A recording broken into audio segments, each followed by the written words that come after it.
बहुजन समाज में समय समय पर जन्मे सभी संतों, गुरुओं और महापुरुषों के चरणों में नमन करते हुए सारे संसार को शांति का संदेश देने वाले महाकारुणिक तथागत गौतम बुद्ध, सामाजिक क्रांति के अग्रदूत और शिक्षा के जनक महात्मा ज्योतिबा फुले, आरक्षण के जनक छत्रपति साहू जी महाराज कुर्मी, विश्व रत्न संवैधानिक भारत के निर्माता बोधिसत्व परम पूज्य बाबा साहब डॉक्टर भीमराव साहब के चरणों में नमन करते हुए हमारे बहुजन समाज पार्टी के जन्मदाता और संस्थापक मानवर साहब काशीराम जी,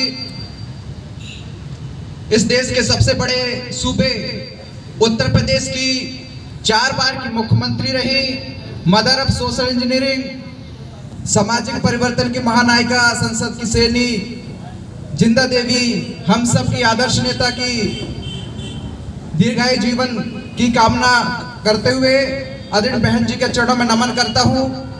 सम्मानित साथियों, आज बहुजन समाज पार्टी के तत्वाधान में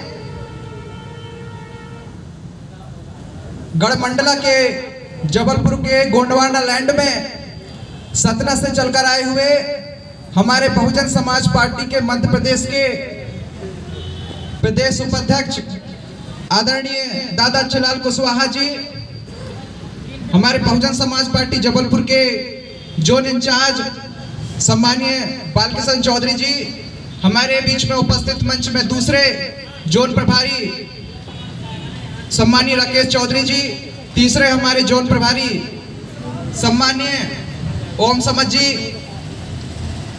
जिले के अध्यक्ष बड़े भाई एडवोकेट लखन अहिरवार जी जो इस कार्यक्रम की अध्यक्षता कर रहे हैं, और मंच का संचालन करते हुए हमारे बड़े भाई राकेश समुद्रे जी, इस मंच में विराजमान आदरणीय एडवोकेट रामराज राम जी,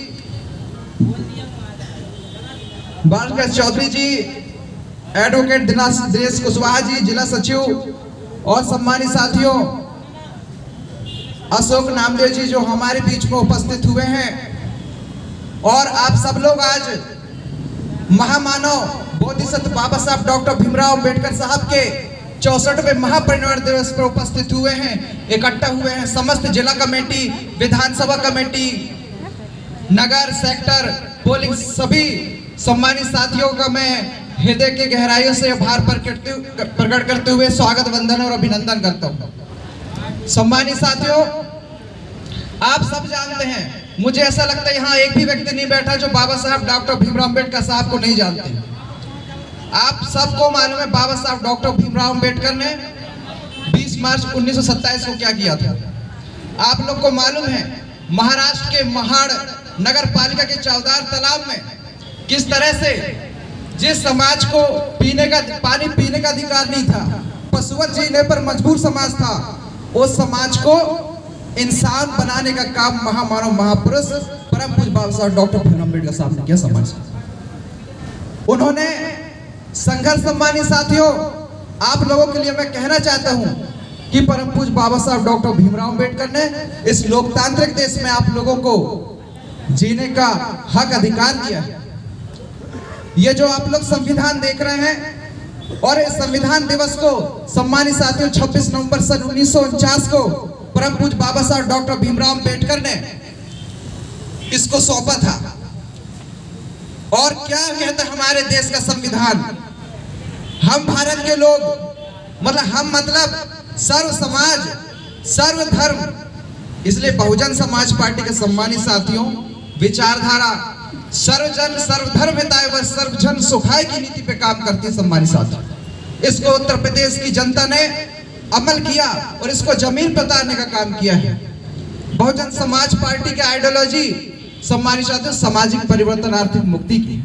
आप लोग सब जानते हैं, बाबा साहब को सब जानते हैं, मानते भी हैं, लेकिन बाबा साहब की बात को मानने का काम नहीं करते। सम्मानित साथियों, हम लोग आपस में ही लगे रहते हैं, हम लोग फील्ड में नहीं जाते हैं, सेक्टर पोलिंग बनाने का ही काम नहीं करते हैं। सम्मानित साथियों, अगर मैं शुरुआत करूं बाबा साहब डॉक्टर भीमराव अंबेडकर साहब की, तो क्या लिखते हैं? हम भारत के लोग भारत को एक संपूर्ण स्वतंत्र सामाजिक, आर्थिक, राजनीतिक न्याय दिलाने के लिए, वो जो रूह है संविधान का, सम्मानित साथियों, आप लोग को मालूम होना चाहिए इस देश में साइमन कमीशन जब आया था 1927 में, इस देश में आया सम्मानित साथियों Simon commission, sir John Simon, उनकी अध्यक्षता में बैठक हुई थी। और यहाँ पे जो भारत सरकार चलता था, भारत का एक मंत्री हुआ करता था सर सैमुअल होर, वो जब यहाँ पे आया और देखा कि भारत में सबसे अच्छे पढ़े लिखे व्यक्ति कौन है, तो परम पूज्य बाबा साहब डॉक्टर भीमराव अंबेडकर को उन्होंने पहचाना। और उनके साथ जब वो गांव देहातों में घूमने गए, यही बात मानो काशीराम साहब ने भी कहा है कि मैंने जितना भारत को देखा है, तो भारत के गांव में घूम घूम कर भारत को पहचानने की कोशिश की है। और बहुजन समाज पार्टी अगर जीतती है तो ग्रामीण वोटर से जीतती है। सम्मानित साथियों, आप लोग को भूलना नहीं चाहिए। इसलिए बाबा साहब जब साइमन कमीशन और सर सैमुअल होर के साथ वो घूमे भारत भर में, तो आप जो SC OBC के नाम से जो सूचियां बनी है, कोई आसान काम नहीं था बनने में, बहुत कठिनाई लगी इसको बनाने के लिए। तो बाबा साहब आगे क्या करते हैं सम्मानित साथियों, सन 1927 और 28 में साइमन कमीशन आई, उन्होंने भारत की व्यवस्था देखा और राउंड टेबल कॉन्फ्रेंस के लिए परम पूज्य बाबा साहब डॉक्टर अंबेडकर साहब को बुलाया। और यह ऐसे बुलाया कि सम्मानित साथियों, भारत को वो छोड़ के जाना चाहते थे, अंग्रेज भारत को छोड़ के जाना चाहते थे और इस भारत में ऐसा संविधान देना चाहते थे जो इस समाज में सामाजिक आर्थिक आधार पर जिसके साथ भेदभाव किया जाता है, उसके भारत के राष्ट्र निर्माण करने में समानता, स्वतंत्रता, भाईचारा के आधार पर समान प्रतिनिधित्व, मौका, अवसर मिलना चाहिए।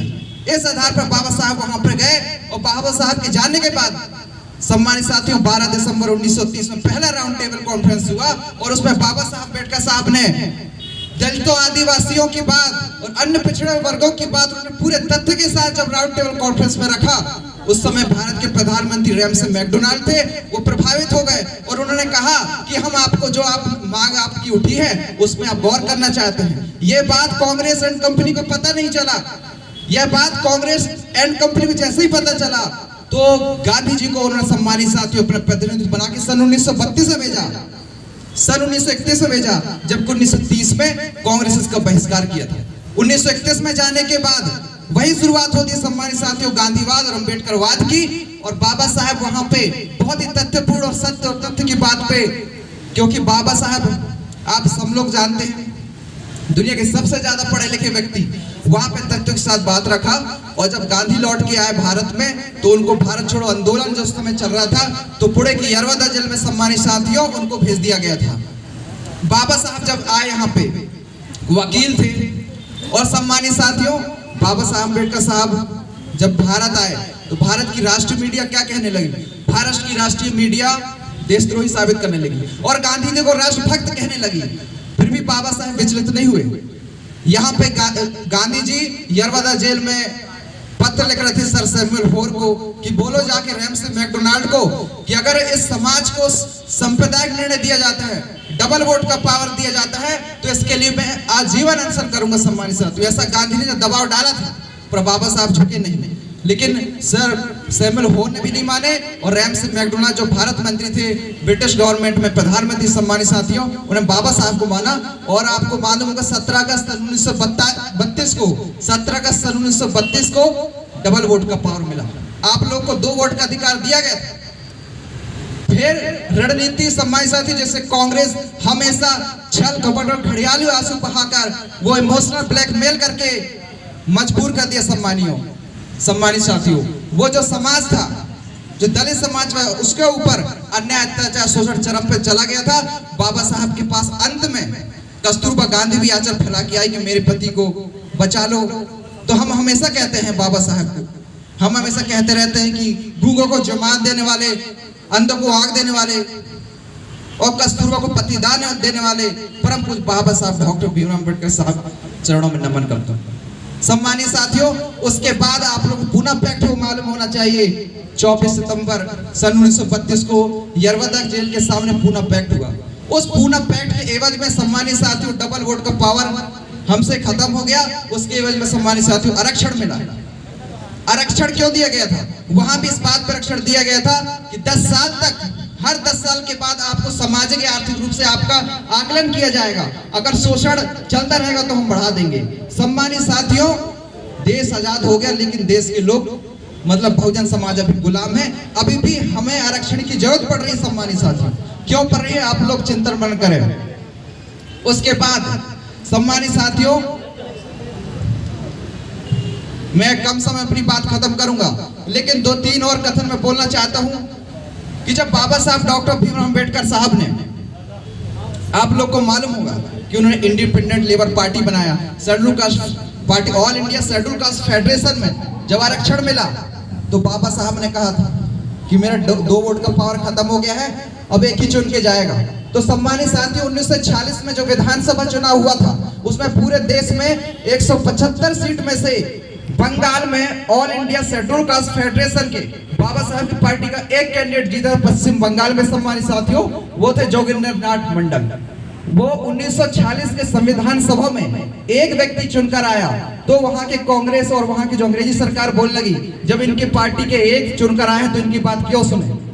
और कांग्रेस बंगाल में 30 दलित सीट थी, आरक्षित सीट थी, 30 में से 26 सीट गए कांग्रेस के पास, 3 सीट इंडिपेंडेंट वाले ले गए और 1 सीट था जिसमें से जोगिंदर नाथ मंडल बंगाल से चुनकर आए हुए थे। और all India schedule caste federation Baba Saheb ने बनाया था। तो जोगिंदर नाथ मंडल को आभास हुआ कि मुझसे ज्यादा ज्ञानवान अगर पूरी किसी भी परिस्थिति में, चाहे वो सामाजिक स्तर, राजनीतिक स्तर पर हो, तो वो परम पूज्य बाबा साहब डॉक्टर भीमराव अंबेडकर साहब है। और उसके जस्ट पर बाबा साहब को आभास था 1946 के बाद संविधान सभा में चुनकर जाने के लिए भी चुनाव होने वाला है। और उन्होंने चुनाव कर दिया। तो जोगिंदर नाथ मंडल ने वहां पे सम्मानित साथियों अपनी जगह परम पूज्य बाबा साहब डॉक्टर भीमराव अंबेडकर साहब को वहां पे चुनाव लड़वाने का काम किया। उसी समय आप लोग को मालूम होगा कि सरदार वल्लभ भाई पटेल, जिसको लौह पुरुष कहते हैं, और 182 अभी मीटर का स्टैच्यू आपने देखा होगा, 3000 करोड़ बर्बाद भी किया। तो उस इंसान ने क्या कहा, उस सरदार वल्लभ भाई पटेल का कथन था उस समय 1946 में कि परम पूज्य बाबा साहब अंबेडकर साहब के लिए संविधान सभा के दरवाजे तो खिड़कियां तो क्या, इसके लिए रोशनदान तक बंद कर दिया जाएगा। देखते हैं बाबा साहब डॉक्टर भीमराव अंबेडकर संविधान सभा चुनकर कैसे जाते हैं। लेकिन धन्य बंगाल के लोग और जोगिंदर नाथ मंडल ने ललकारा उन 26 जो चुन के गए हुए कांग्रेस के दलालों को कि आप जो कुछ बने हैं ये आप अपनी दम पे नहीं बने हैं, ये परम पूज्य बाबा साहब डॉक्टर भीमराव अंबेडकर के दम पे बने हैं। और 26 सीट आप कांग्रेस में बैठ के अगर आप लोग बैठे वहां पे तो आप लोग गुलाम हो, अपने हक अधिकार के बात नहीं कर सकते।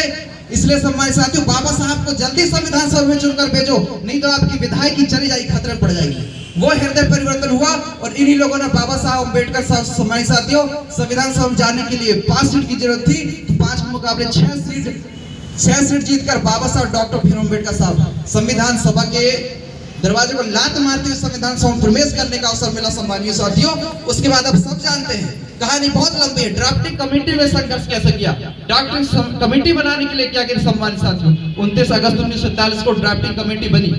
बहुत लंबी कहानी सम्मानित साथियों, हमारे जो मुख्य अतिथि उनको भी सुनना है।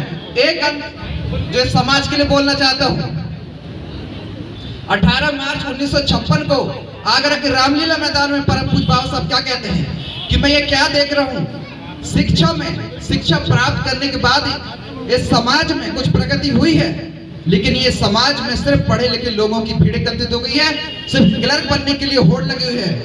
ये राजा बनने की लड़ाई भूल गया है, वो सिर्फ अपने परिवार का पालन पोषण कर रही है, अपने पेट भरने मस्त है। तो पढ़े लिखे समाज ने मुझे धोखा दिया है। यह परम पूज्य बाबा साहब डॉक्टर भीमराव अंबेडकर साहब ने कहा है। जो हमारे लोग कांग्रेस में घुसे हुए हैं, जो दलाल हैं, जो निकम्मे हैं, उनको बता देना चाहते हैं कि बहुत जल्दी सत्ता परिवर्तन होने वाला है। और कांग्रेस ने जिस तरीके से हमारे राजस्थान में 2008 में सम्मानित साथियों 6 या 8 विधायक को तोड़ा, 2018 में हमारे 6 विधायक को तोड़ा, इसी प्रकार से सब जानते हैं उसने क्या किया है। हम कांग्रेस को दफन करने के लिए तैयार है सम्मानित साथियों। और हमारे सुखनाथ जी ने बड़े अच्छे से बोला था कि कांग्रेस में घर में बैठे थे और बाबा साहब ने क्या बोला था सम्मानित साथियों कि चाहे कुछ भी कांग्रेस एक जलता हुआ घर है, इसके चराने का भी सदस्य नहीं बनना। तो हमारे सिर्फ नामदेव जी ने समझा और आज बहुजन समाज पार्टी के परिवार में बैठे हैं। आज वो बोल रहे हैं, हमारी मुलाकात पहले भी हो चुकी है, लेकिन बोल रहे थे कांग्रेस में रह के हमको घुटन सी महसूस हो रही थी, हम बोल नहीं पा रहे थे। लेकिन बहुजन समाज पार्टी, सम्मानित साथियों,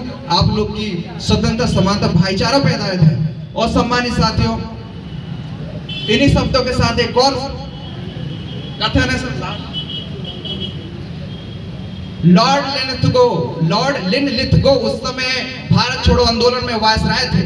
तो बाबा साहब उनसे कहते हैं कि मैं एक प्रश्न आपसे पूछ सकता हूं। तो लॉर्ड लिनलिथगो क्या कहते हैं कि बिल्कुल पूछिए। तो बाबा साहब कहते हैं कि आपको नहीं लगता कि मैं 500 ग्रेजुएट के बराबर हूं? तो बोलते हैं हाँ मुझे पता है। तो बोलते हैं ऐसा क्यों? तो बोलते हैं मुझे नहीं पता है। तो बाबा साहब डॉक्टर भीमराव अम्बेडकर साहब क्या कहते हैं, मेरी बौद्धिक शत्रु, मेरी ज्ञान तो मेरी विद्वता के बल पर मेरे 4 बच्चों को खोया है और इतने संघर्ष करने के बाद आज मैं आपके सामने हूं। तो उन्होंने कहा कि मेरे पास इतनी विद्वता है कि भारत के किसी भी पद पे मैं विराजमान हो सकता हूं, ये मेरे पास विद्वता है। ऐसे ही बाबा साहब ने कहा, पढ़े लिखे होने के बाद ये समाज में मेरे जैसे बहुत विद्वान पैदा हो जाएंगे और एक दिन इस राष्ट्र का निर्माण करने में अपने पूरा जीवन लगाएंगे साथियों, ना कि परिवार को पालने में, ना कि वहां कांग्रेस और बीजेपी की दलाली करने में। सम्मानित साथियों, बहुत मैंने वक्त ले लिया इन्हीं शब्दों के साथ कि आप लोगों ने ध्यानपूर्वक सुना। और मैं पुनः एक बार हमारे महामानव परम पूज्य बाबा साहब डॉक्टर भीमराव अम्बेडकर साहब के आज महापरिनिर्वाण दिवस के अवसर पर मैं उन्हें श्रद्धा का सुमन अर्पित करता हूं। और हमारे सामान्य साथियों, सभी वह साथियों बहुत बहुत आभार करते हुए हमारी जो महिला शक्ति यहाँ पे बैठी हुई हैं उनको भी सशक्त नमन करता हूँ। इन्हीं शब्दों के साथ आपसे विदा लेता हूँ। जय भीम, जय भारत, जय गणवाना, नमो बुद्धाय।